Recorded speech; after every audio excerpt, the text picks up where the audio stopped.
Well, let's do the Cleveland Marching to the White House. It makes for a nice lesson, and it's like shows the few different chords in this tuning.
First, I got to get in tune then. So this is in. It's F tuning, which is essentially modal tuning, G modal tuning, with the fifth string tuned down to F. So it's like F, F, D, G, C, D, and one of the tricks for all of you watching with this tuning, and any weird banjo tuning, is always tune the fifth string first, because if you spend all of your time tuning the other strings and then tune the fifth string, they're all going to go out of tune. That's the one that screws everything up. So tune the fifth string first. I did that just now, but I don't always do that. I don't always do it. I usually forget. Yeah, but I always, me too.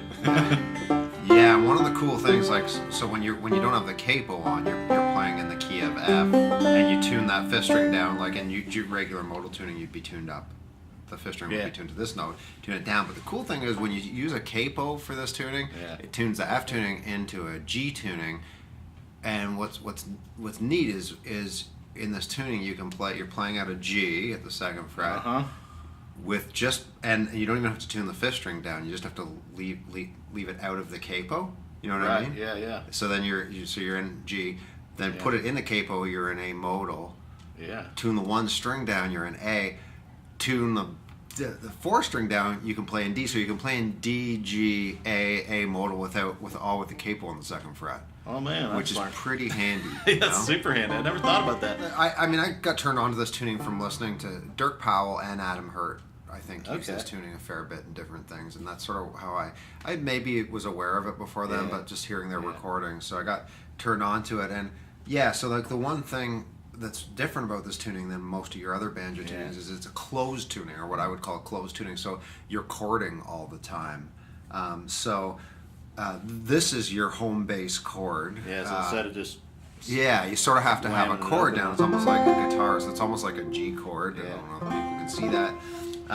And one of the tricks with this tuning is if you, like, as far as getting in tune with it, you can't really just tune the open strings to a tuner. You can do that. Yeah. And then you got to put this chord down and tune that chord. And another good one I find with this is like get that chord in tune, and then if you put your two middle fingers, the second fret of the two middle strings, that's your relative minor chord. I guess D minor and F. And I find that's a good tuning chord too. Like if that's in tune and that's in tune, then you're probably good. But it does take a while. Like I found, like when I first started playing in this tuning on a regular basis, it took me a while to sort of to learn how to tune to it. Like really quickly, there's the nice thing about this tune, Cleveland Marching to the White House, is that it has your 1, 4, and your 5 chords. So let's just quickly go over those. So our one chord is like what we call our home bass, and then 4 chord, all you do is just move these two fingers down. Almost like a D7 position. Guitar. Like that. So you can just move those fingers down, and then your 5 chord is just there. And if you want to be picky, you really should have both of these down. But I sort of don't. Like if I'm playing the 5 chord, I just sort of avoid that note. But that really technically is your 5 chord. So 5, and this tune will use all of them. So the first phrase of the tune, very simple melody, so obviously there's tons of ways you can play it, but do some sort of double thumbing, and I'm going to go like so 4th string, 3rd string. Yeah. Okay, then I'm going to go to my 5 chord here. I'm going to go like 2 basic strums, so it's... Yeah. Oh, you're doing more double thumbing. Yeah, I'm getting that 5th string in between, so...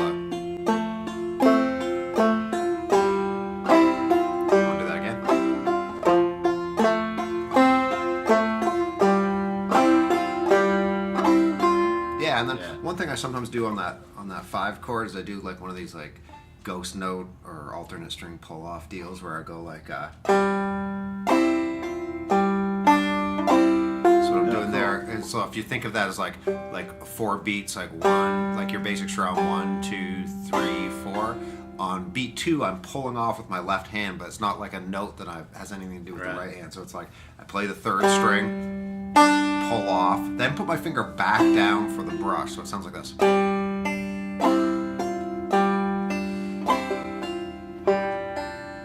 Yeah, exactly. Yeah, so I often do that on the 2nd time on that 5 chord, so I'll let go. So if I did that with the tune, it would be...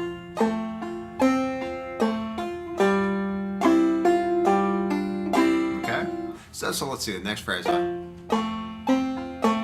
So a really simple, like simplest way to play that next phrase would be something like pull off and then down to that low note. And you can see I've got the chord down, so 2 basic strums there. Yeah. Kind of double thumbing up to that. Yeah, and then I might phrase that with some hammer-ons. Like one of the beauties of this tuning is that all your chord tones, because you're fretting them, you can hammer on and pull off from your chord tones. So like I might, do something like that, or some variation. A lot of that stuff a lot of guitar players do. Yeah, exactly. So something like that. So the first phrase is,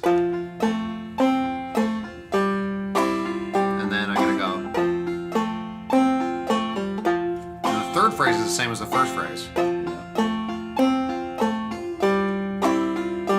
Okay, so again, I probably would phrase that differently with some hammer on or pull off. And then our last phrase, go down to our 4 chord here. Oh yeah. Okay, so we're gonna do a basic strum. So I'm gonna do the basic strum there on the chord, and then I'm gonna shift my fingers a bit. I'm gonna move this index finger back. So I'm basically, you could look at it like you could say I'm going to go back into that home bass position, but I'm going to play the 2nd string open, and then the 3rd string with my thumb, and that's my fingers at the 2nd fret there, and then I'm going to lift that finger up, play the 3rd string open, so it's like, yeah, and then back to the home bass for 2 basic strums. That's probably the trickiest part of the whole tune. So it's like, okay, that sound good. So I'll play. Yeah, let's hear it all together. The whole first part.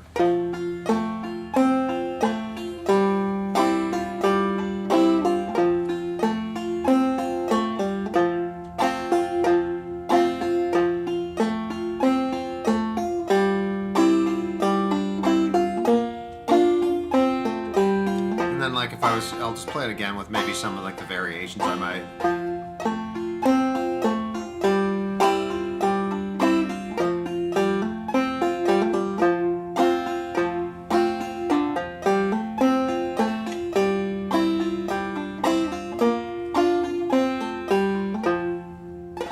Yeah, that's so cool. That's the first part.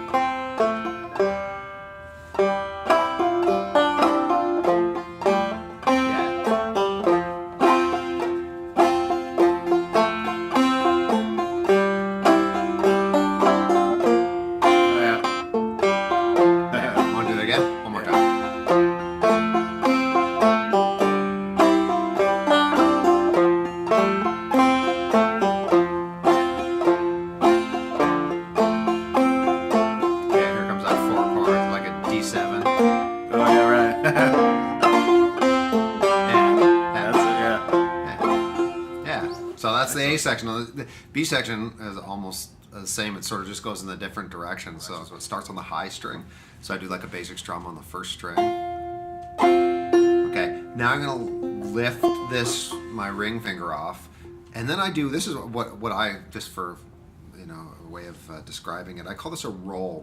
It's basically a drop thumb, so I play the first string, second string with my thumb, and then I come over and play the third string, and then the fifth string with my thumb. So 1, 2, 3. That sort of ends up happening a lot in my playing for rhythm and melodic stuff. So I just always call that a roll for my students.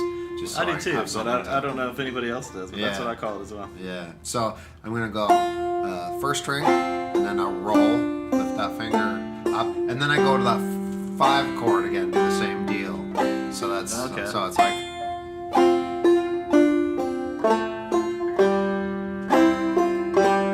Nice. And then I do... Only difference there is I did a pull off at the end of the roll.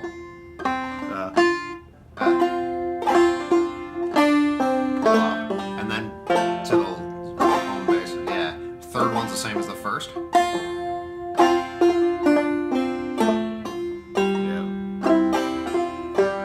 And then the last phrase is the same. You go to that D7 looking position. Yeah. Which is your 4 chord.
So I got that tune. I think the woman's name is Birdie Dickens, and it's on a album called. Yeah, that's a good name. It's on an album called North Carolina Banjo Collection that Bob Carlin sort of curated or produced or whatever.